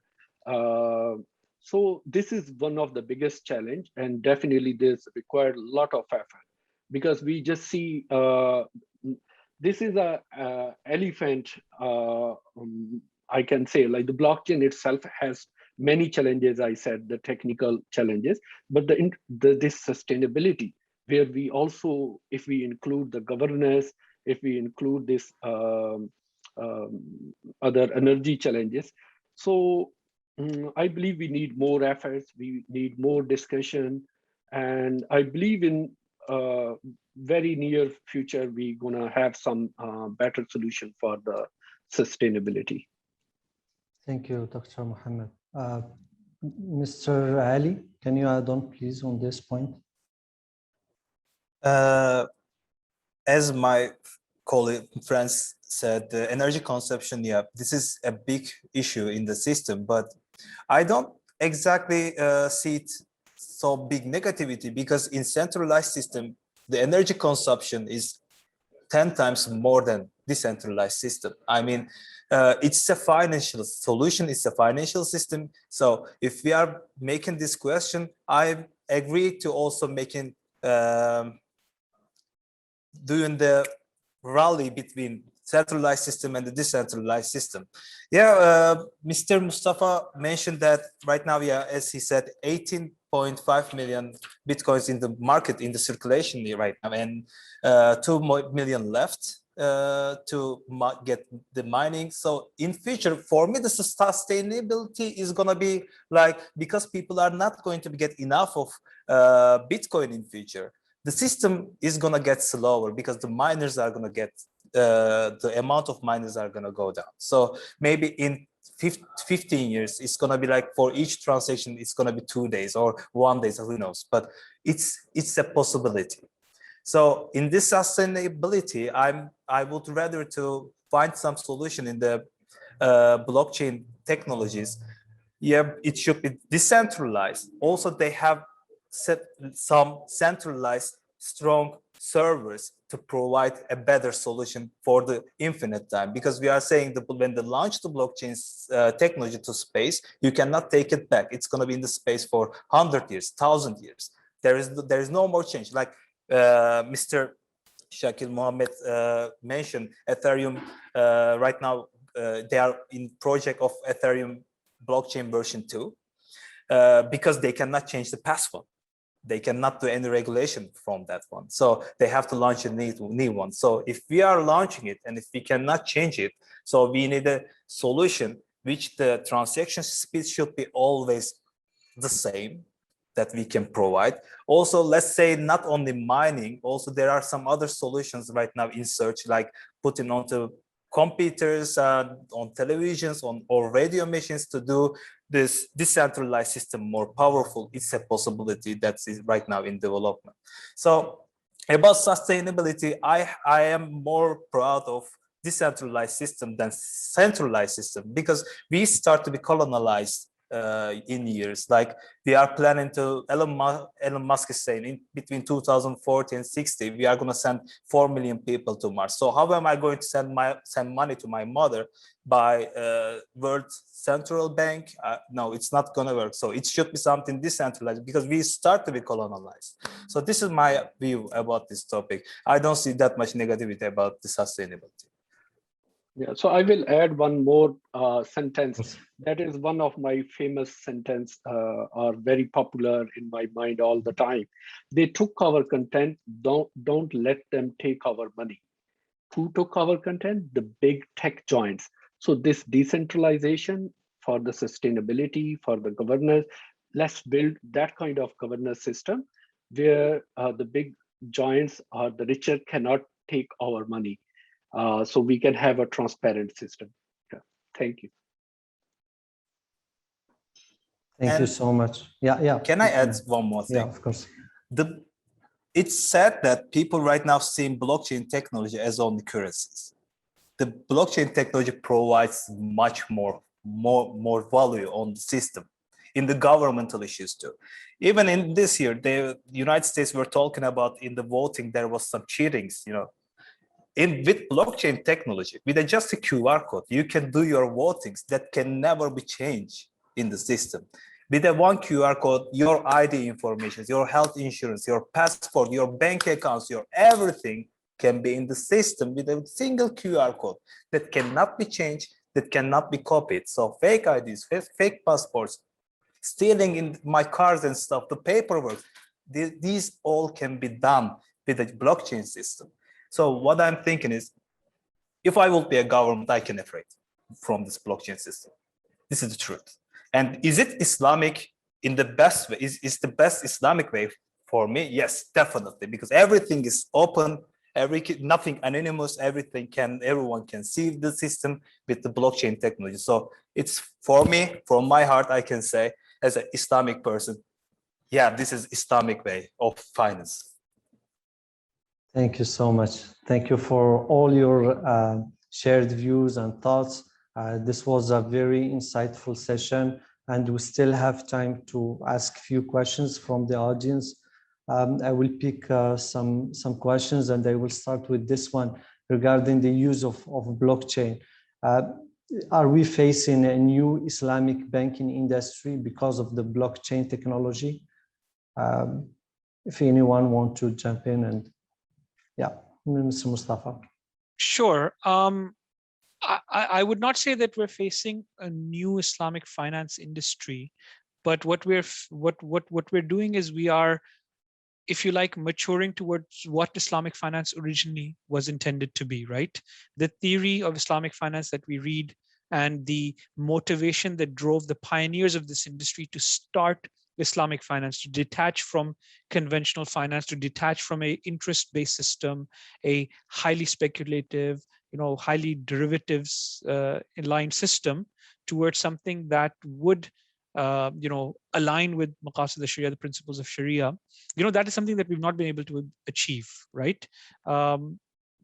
Islamic finance everywhere currently does have its shortcoming, and one of those shortcomings is not being able to have the technology or the systems to be able to implement the true value of that, right? And I think this is something where we will see the industry change. So 20 years from now, the Islamic banks that embrace this technology will be around, and they will look completely different.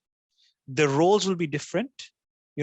Their power will be less within the financial system. It will be more decentralized, but those that are offering services and value will still play a key role there.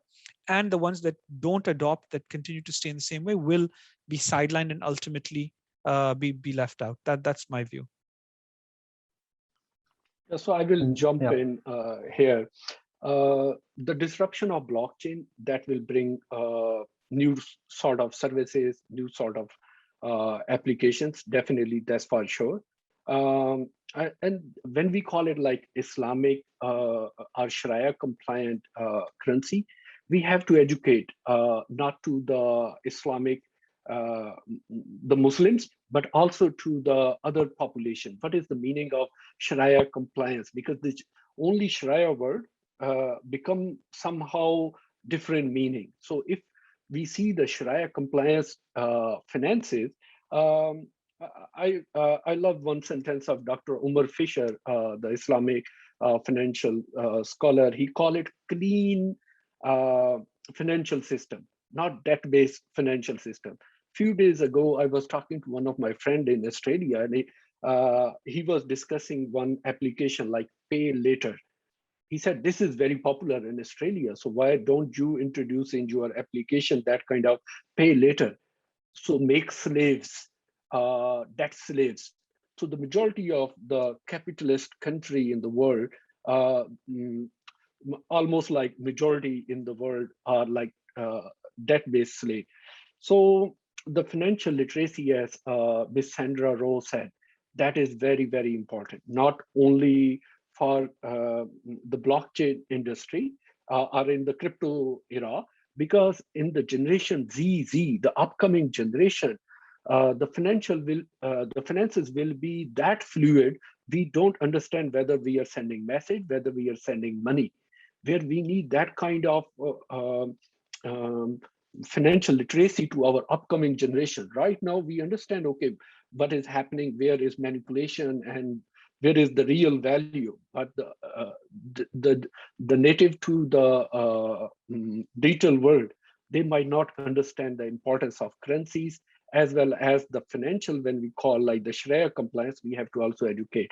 So recently we are developing one financial literacy platform with the ICD. That financial literacy platform will not be having webinar, hackathon, extra. It will be also having token launch. And we also developed, that has been done, AI-based chat. If you want to ask some questions related to Sharia terminologies, or the legacy financial system, or the crypto. So right now we have done with the Islamic as well as with the legacy system. We are working on the database of the crypto terminologies. So I believe the financial literacy, as our earlier panel said, that is one of the key factors. We have to educate, we have to become learning machine. The leaders of the financial industry have to become learning machine, as well as to share their views with other. So that will help us for more adoption, and that will help us for more transparent systems. Thank you. Thank you, Dr. Muhammad. There's one question here related to the energy issue. An anonymous attendee is asking, proof of work is more energy intensive compared to proof of stake because of the calculation difficulties for mining. And it is also a feature that helps to secure the network. This is a good aspect, with unfortunately a negative aspect on energy efficiency. How much more secure is proof of stake compared with proof of work? So if I will go for that, it's a technical side, so I will go there. Proof of stake is as secure as proof of work. There is only one challenge, that is decentralization. Because then, for example, if we see there is one popular blockchain called Cosmos, I'm very much advocate of that. There's a Polkadot, there is then Ethereum. These are like very well-known proof of stake blockchain. If we see Polkadot, it is somehow very centralized. Cosmos is very centralized. Ethereum tried to be decentralized. Otherwise, if they are more decentralized, for example, Ethereum is thinking for the quadratic voting, Vitalik said about the quadratic voting, and we bring that quadratic voting to the Cosmos ecosystem and build some pack modules for the Cosmos blockchain. Like any blockchain that want to build on the Cosmos ecosystem, they can use that quadratic voting for the governance. So I believe the security at both sides are very much fine. There is no challenge, even in the quantum era. I'm attending recently one CDL Toronto stream for the blockchain, and where we have a quantum entrepreneurs at one side, and where another side is the blockchain entrepreneurs. So even in the quantum era, we have geometric algorithm that can help us to protect in terms of securities. But the security is not a challenge. As I said, the centralization and the decentralization, the richer get more richer, the poor become more poor, because the richer have money, they can run more validator. That is the bigger challenge. Thank you.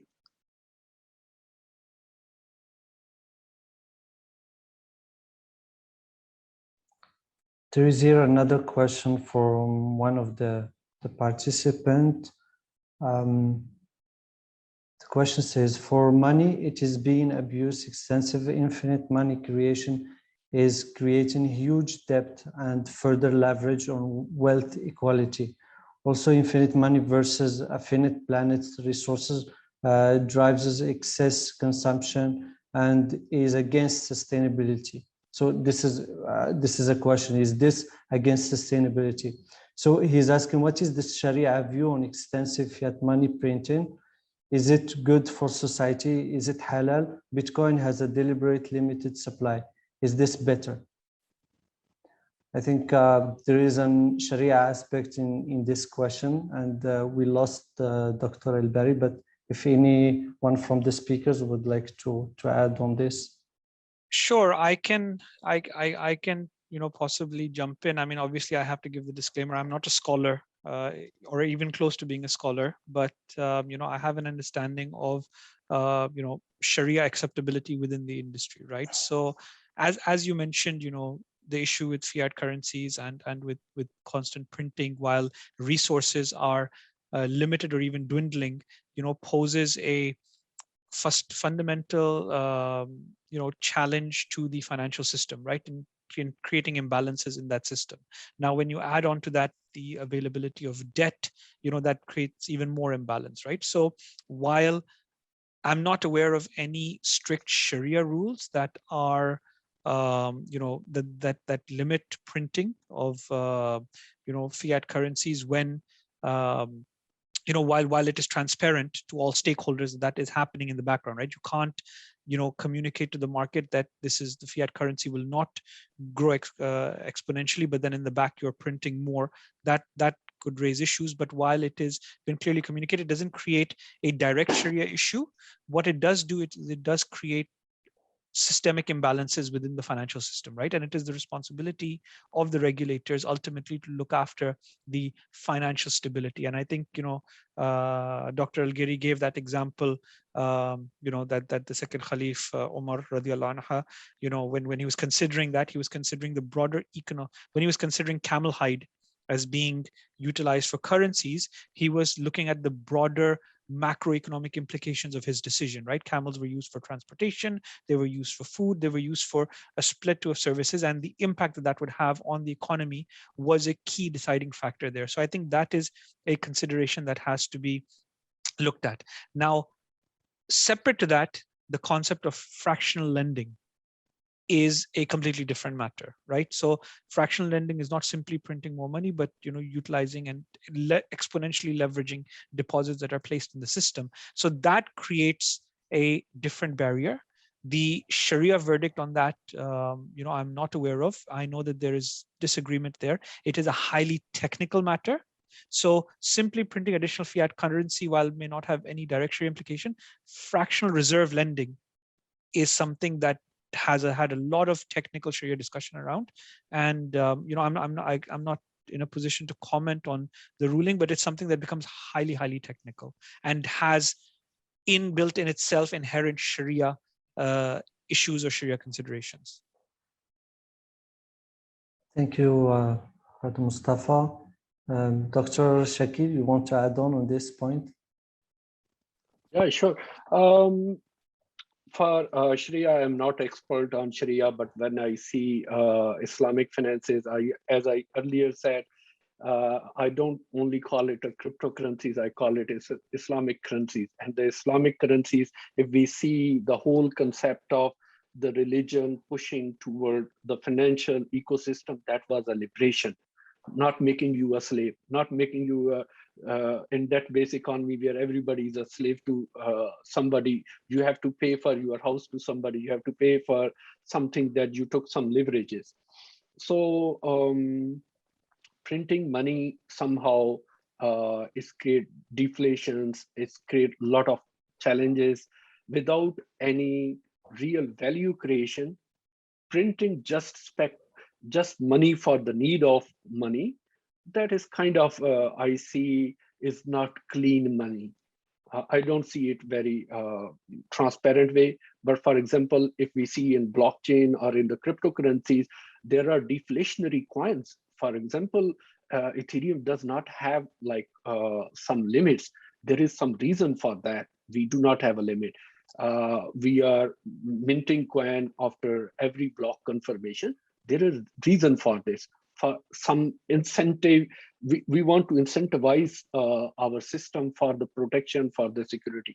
In that case, like increasing the circulating supply, because does matter, because you are creating value. But without creation value, you just print like US dollar we recently printed by the government, or other currency printed, fiat currency printed by their governments, respective governments, without real value creation. Most of the time during COVID, we were sitting at home. Most of our working places were closed, and we were not creating wealth. What is the wealth? We work and we create wealth and we create value. And in response to that creation of wealth and the money, we print some fiat. So without that, I feel it's not only un-Islamic, and it is, I don't know what it is. Thank you, Dr. I'm sure it is unethical. Thank you, Doctor. If there is anything that Mr. Ali, you would like to add, if not, I can only put like, I mean, after 1971, the gold was behind of dollar. And for each dollar, there was gold. But after 1971, they stopped it. So as Mr. Mustafa and Mr. Shakil Muhammad mentioned, right now the printing money is just for good of something, and which I also don't see so legal, because I don't have this money in my pocket when they print it, and I don't know who is having it and who are the shareholders. So it's not on my benefit. Even my money is losing value because of inflation with their movements and printings. But for cryptocurrency, I mean, it's like, while every year we are printing money, people are talking about the price of Bitcoin and stuff. So for me, if I see in this way, the printing money is infinite and the value of amount of Bitcoin is stable, Bitcoin is so cheap for now. I mean, I'm not saying everything is cheap, because there are some tokens which has no limited amount, which is also, I don't see that much logic. Of course, if there is strategy behind of it, I can agree, I can understand the finance strategy behind of it. But for that, if something is not limited, it has no value for me. It's like, this is also what I think about the printing money and without limit products. This is what I'm thinking in general. thank you so much. And thank you to all the speakers in the first session and the second session. It was both very insightful sessions, and we tried to cover many aspects of the topic.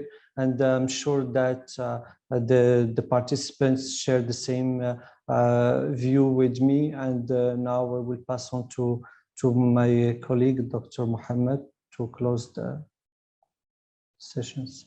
Thank you, Brother Rashid, and special thanks to our distinguished speakers from both sessions for sharing their knowledge, ideas, and for this interactive and very interesting discussion on the topic. Ladies and gentlemen, we have now come to the end of today's webinar. CBAFI and ICD would like to say thank you to all of you for your active participation in this webinar. We would also like to take this opportunity to remind you to take a few minutes of your time to complete the feedback form that will be sent to you by email.